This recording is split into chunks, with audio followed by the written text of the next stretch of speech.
اور ایک مرتبہ اعلیٰ حضرت رحمت اللہ تعالی علیہ اپنے شاگردوں کو پڑھا رہے تھے دین. کیا پڑھا رہے تھے؟ دین پڑھا رہے تھے. تو 3 طالب علم آئے اعلیٰ حضرت کے پاس پڑھنے کے لیے. کہا کہ ہم بھی آپ سے پڑھنا چاہتے ہیں.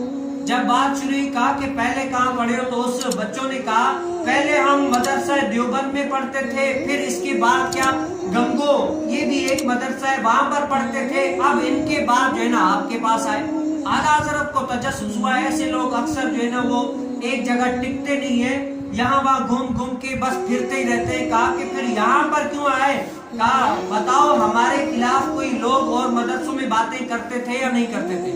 تو ان بچوں نے کہا ہاں اختلاف ہر جگہ ہوتا ہے, اختلاف رائے بھی ہوتا ہے, آپ کے بارے میں اختلافات بھی ہوئے, لیکن ہم مدرسے میں گئے نا تب بھی ہمیں اوروں سے بھی یہ سنا کہ ایسا امام احمد رضا خان جس بات پر قلم اٹھاتا ہے پھر آگے کسی کی ہمت نہیں ہوتی کہ وہ قلم اٹھا سکے.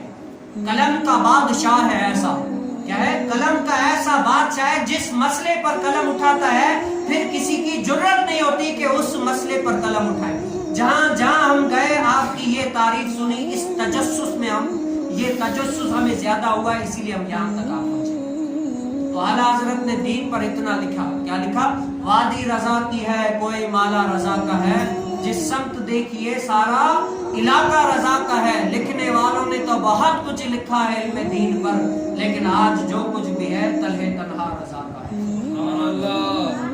کل کے رضا ہے خنجر خونخوار برقبار, آدھا سے کہہ دو خیر منائے نشر کرے.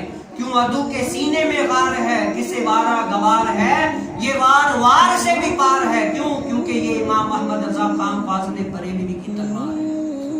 ایسا تو موقف کہ اعلیٰ حضرت جہاں جس مسئلے پر لکھتے نا وہ اپنے غیر بھی کہتے ہیں کہ یہ جس مسئلے پر لکھتا ہے قلم کا ایسے بادشاہ ہیں کہ اوروں کو لکھنے کی